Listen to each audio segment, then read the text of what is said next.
Welcome to Illuminati Silver. We tell you the truth about silver. Today is Monday, the 27th of January, 2020. And earlier today, we published a video entitled, Equities and Oil Prices Fall as Gold and Silver Rise. The prime reason for the video this morning was really to highlight something we warned about some 2 weeks ago, when others, quite frankly, were rather silent on the matter. And that is to do with the coronavirus outbreak in China, which has now spread to a number of countries. We thought this evening, because it's approximately 9 p.m. GMT, that we would have a brief discussion focusing on the coronavirus with, controversially, Greg, who happens to know a little about the subject. So, without further ado, Greg, are you on the line? I am indeed, and good evening all. Good evening, Greg. Well, the latest report that I have, but I am a few hours out of date, is that the number of people who've now died from this virus in China has risen to 81, and almost 3,000 people are confirmed ill with the virus. Now, in addition, there have been confirmation that there are some 44 cases in countries including Thailand, the United States, which I think there are 5 new cases, and Australia. Now, so far, I'm told there are no deaths outside of China. What's your up-to-date information, and how do you think this virus is going to affect us geopolitically and economically? I think to take it back a little earlier, we have had various scares out of, rather too often, China, mainly because they live pretty much cheek by jowl with some of their livestock in a community where they have a very high level of, shall we say, peasant community of people who are living, as I say, hands-on and cheek by jowl. Hence, we had scares with things like bird flu. Now, we tend to overlook these, but we do so at our peril. The SARS virus was probably the first that we all immediately remember. That now, bear in mind, the SARS virus was, in fact, a coronavirus, which is exactly the same, but completely different because they've mutated, as the virus that we are at risk of at the moment. The SARS virus was in 2003 and led to 774 deaths. Then there was the MERS virus, again a coronavirus, again a mutation, and that was Middle East something or other virus. That was in 2012. That killed 858 people. Now we have the novel coronavirus, and that is apparently its name, or novel, same spelling, different pronunciation, that has emerged from Wuhan in China, a city of some 11 million people. Now, I asked Richard if he'd like to do a broadcast on this briefly, not very scientifically, and based on, at this stage, pure guesswork. Because at the end of the day, that's all our various governments are doing, because they don't really know what novel coronavirus is or what it's capable of. It's very early stages, but one does get the impression that they are taking it seriously, because there are currently some 50 or 60 million people in China who are locked down. And by lockdown, they have no public transport. They are not allowed to drive their cars anywhere. They are not allowed to move about freely. They are in the closest that they can to a state of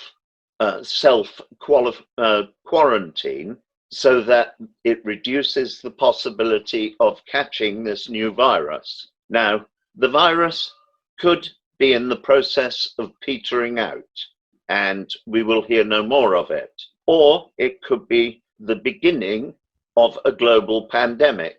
And the moment that starts, we will find that we don't get very much accurate information because governments will be busy desperately trying to manage the disaster, and part of that will be the first casualty of any battle, which is the truth, and they will be telling us what they want us to hear. Now, I'm going to treat this for the moment as a very likely global pandemic. I'll explain why in a second. I'm doing it in the fervent hope that it is something that will trickle out rapidly, or at worst, run to a few hundred deaths. Much as I feel sorry for a few hundred, let's look at the last time we had a major pandemic that took hold. That was the Spanish flu at the end of the First World War. It's believed to have started in the war hospitals of northern France, when, because they were living in fairly appalling conditions with many open wounds and very poor hygiene, and the transport of food was exceedingly difficult. It is thought that this was a virus that mutated from pigs that were being kept for food at the hospital and then slaughtered to feed the inmates of the huge hospital complex, because transport of food is always a problem, particularly in the tail end of a war when everybody is basically rather short of food.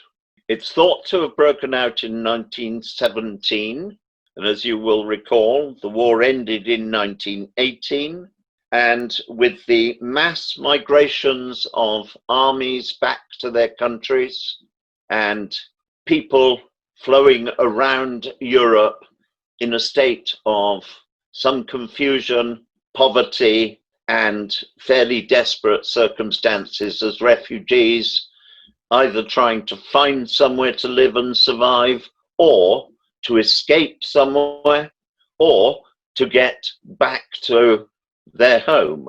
This led to an outbreak of the Spanish flu, which in fact is believed to have killed a notable number more than the total casualties of the First World War. But because it came in the peace at the end of the war, it was very much talked down. We think back before that to the great pandemic of the Black Death, which killed around 40% of the total population of Europe. Pandemics, there is every reason to believe, are something that is permanently with mankind, infrequently breaking out and taking hold. It could be argued we're overdue for a pandemic, especially in view of the mass migrations of people into Europe, the massive economic poverty of some of the countries they come from and the war zones, thus the poor health and the failure when they arrive in this country, having been all but people trafficked by the European Union, picking them up off the coast of Libya and the like, and brought into Europe without proper medical attention and medical checks. We are pushing our luck. It is also interesting to note that in Wuhan, the center of the new outbreak, the novel coronavirus, in the last, I think it's probably about 4 years ago, China opened a research laboratory for serious diseases. And it was interesting to note that they'd opened this in a city with 11 million people. Now, we have similar chemical research establishments like Aldermaston, which is on the edge of Salisbury Plain in a very rural area that can very easily be contained. The new facility in Wuhan is in a city of 11 million people. And in 2017, America announced that it was not happy about the facility in terms of its biosecurity. This all looks a little prescient at the moment. I'm not saying that this new virus came out of the laboratory. I am saying it is a possibility, just as I'm not saying it will turn into a pandemic. But I am saying it is a possibility. Now, if it becomes an epidemic, which is the early stage to moving on to a pandemic, that means 1 in 11 people will get it. We don't as yet know what the percentage mortality of those who catch it is. We don't even know for certain what the incubation period is. But the next few days will give us some indication, because at the moment it is believed that this virus may have come crossed species from snakes, whether through bite, through handling, or through ingestion as food, I don't know. I don't think anything has been said about it. It has merely been put forward as a possible theory. And there is a livestock market in Wuhan which was very rapidly shut down by the authorities. Livestock markets in China, unlike in the Western world, frequently means animals that are wild and also very different being sold live or dead as food. Snakes are considered something of a luxury in China. They also are believed to have medicinal abilities and can be found for sale in many livestock food markets. Anyway, that market has been closed down at the moment. So do they know something we don't know? Or is it just an excessive precaution? The roads in Wuhan at the moment are all but empty. The bustling main streets and feeder roads are virtually empty and people are staying in their homes. Now let's think for a moment. They are sitting there with some 80 people who have the virus. Sorry, correction, who have died of the virus. That would reasonably mean, if it's a 14-day incubation period, that within the next day or two, that figure will go up to probably a couple of hundred, but within a day or two of that, it will probably have gone to 600 or 700, and we could be well on our way to a pandemic. Also, in that they've only discovered that it's a 14-day, they believe, incubation period, in the last 14 days before the lockdown, and even as we speak, the lockdown is not total, it is probable that somebody not too far from you, either themselves or knew somebody and has been in contact with somebody who has come from China, and many of those will have come from Wuhan. So it is probable that this disease, this novel coronavirus, is already in your area. This is looking on the bleak side, but sooner or later, we are going to have a pandemic that is on the bleak side. And with our population at the moment and a serious pandemic, we could well then be looking at 2 or 3 billion people dying. That is a staggering amount of people. But it's happened before in the same sorts of proportions. 40% of the population of Europe died in the Black Death, and that was flea-borne with black rats. So, having thought of that, what precautions should one take?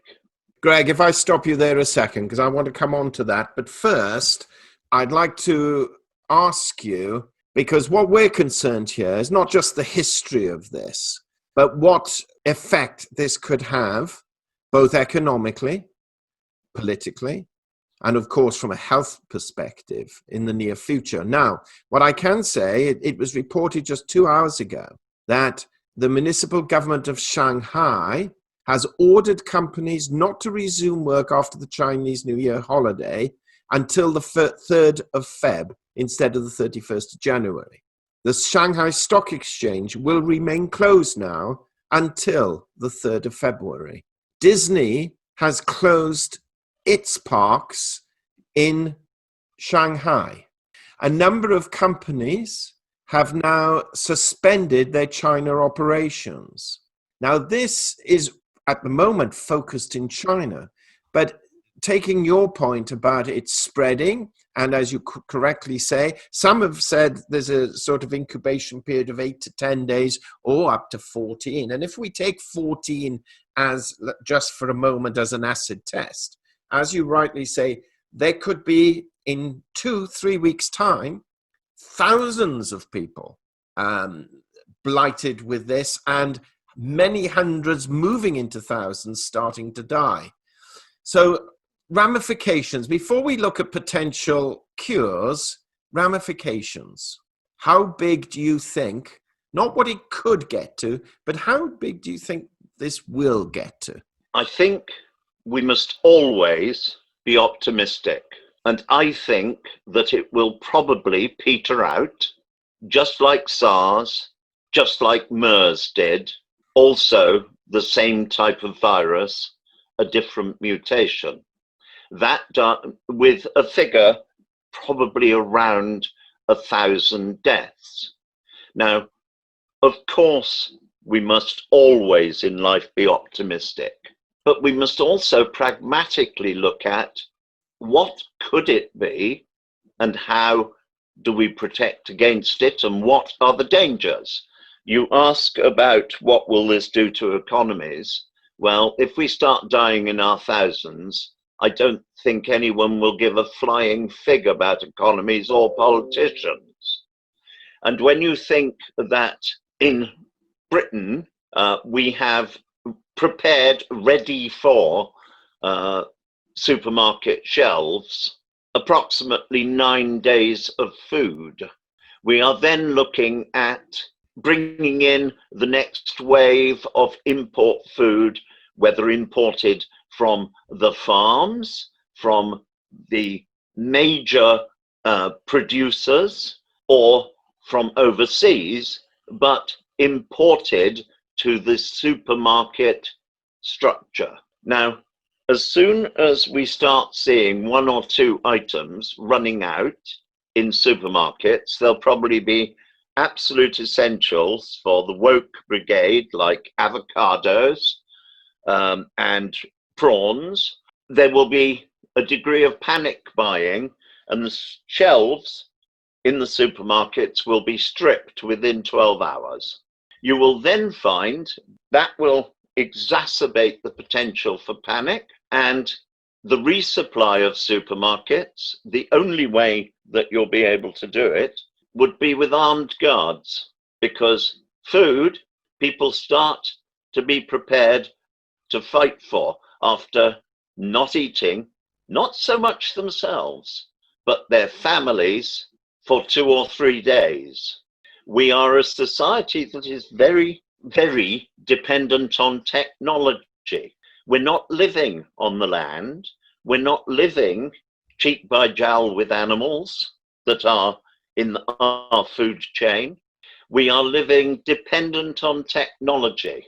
Let us assume your freezer goes off yesterday.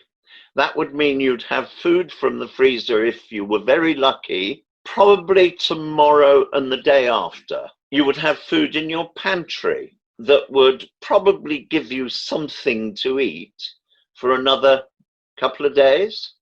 But don't forget, you wouldn't be able to cook your food if people aren't going to work to keep your power station going. And you definitely won't be able to cook your food if you're dependent on the craziness of alternative energies. So you can realistically, if this turns out to be a bad pandemic, expect to be defending that which you own within about 4 days, particularly if you live in a town. And it's all very well to say, I shall dash out and buy myself a mask so that I don't get it. Well, everyone will have had that idea. There won't be enough masks to go around. And anyway, it won't work. Not a prayer, because you cannot live in one 24/7, and you pick it up other than by breathing as well. Secondly, if somebody thinks there is a gain in having a mask, and they see you've got one and they haven't, having a mask will be the least of your problems as they try to take it off of you, because civilization does break down very, very quickly.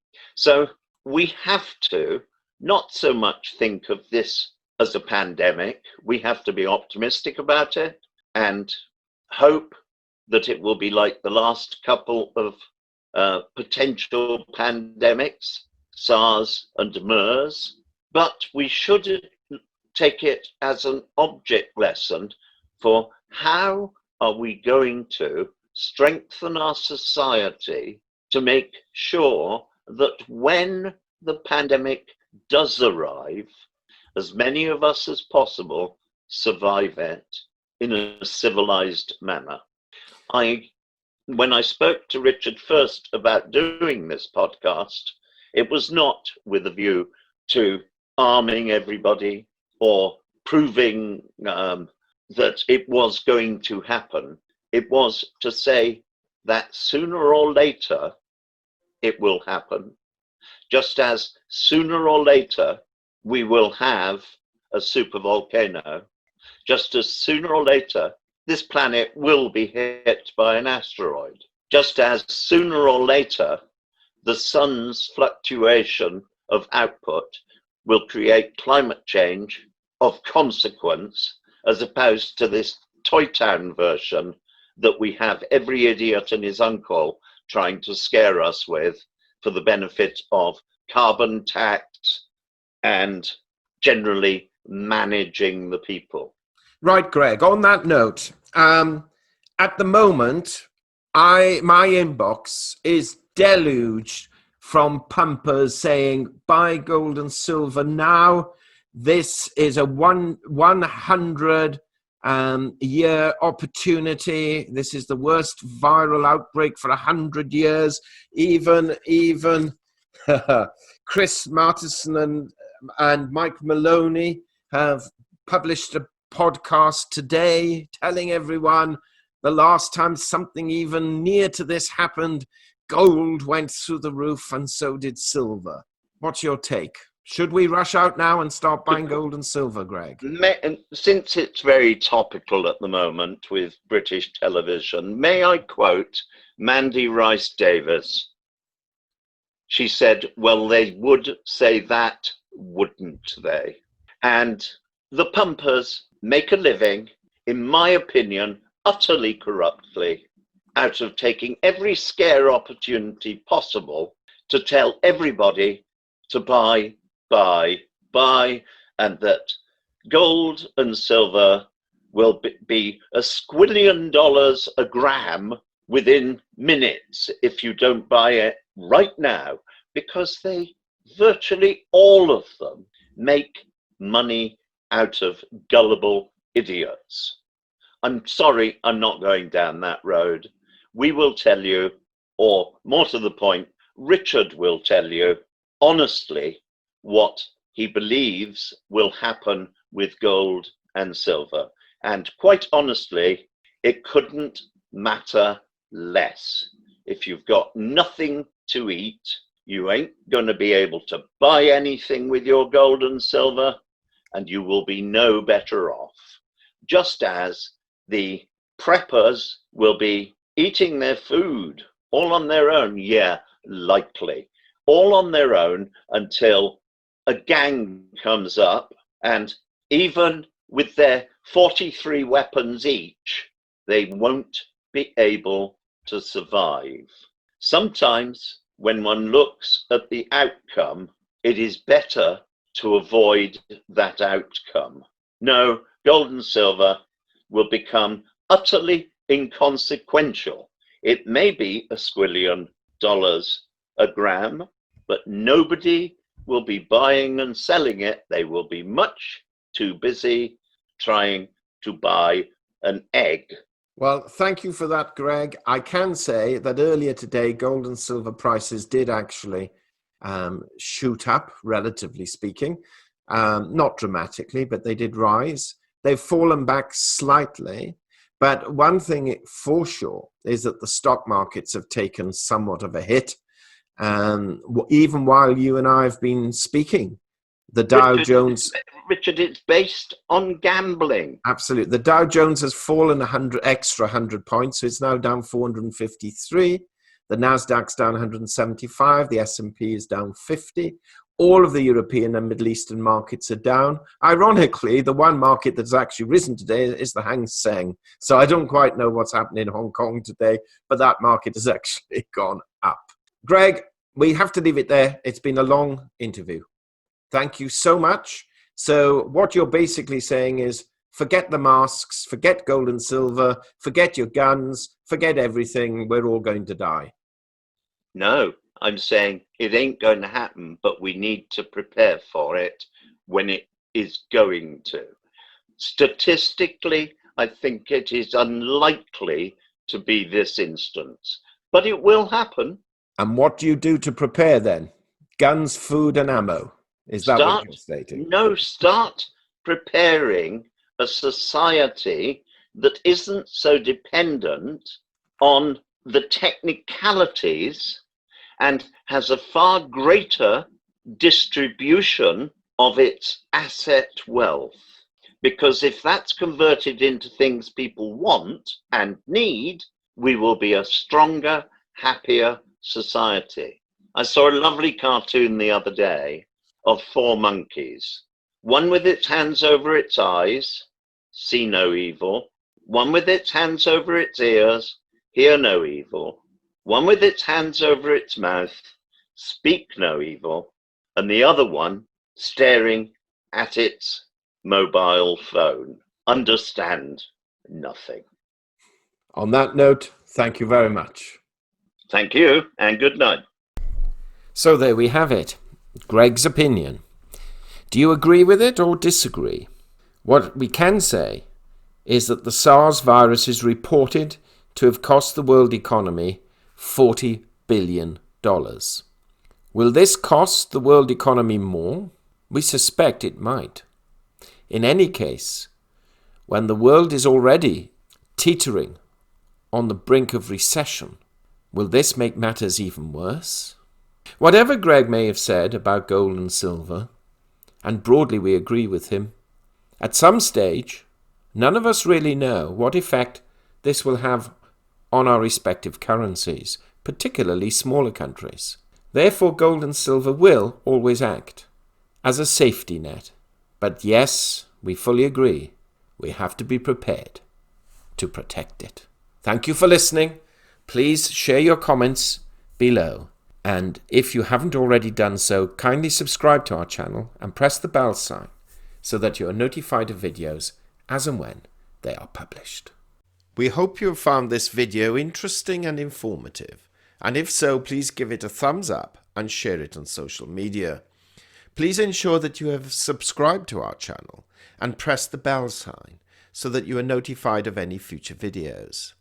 Also, kindly visit our website at illuminatisilver.com. And if you haven't already done so, please subscribe either as a free or paying member for regular email updates and offers. Disclaimer. Illuminati Silver owners come from a background of banking, international wealth management and economics. Having now retired from these worlds, we are not qualified to give investment advice. Therefore, this and other productions must not be deemed to be giving such advice and merely represent the personal views of its owners.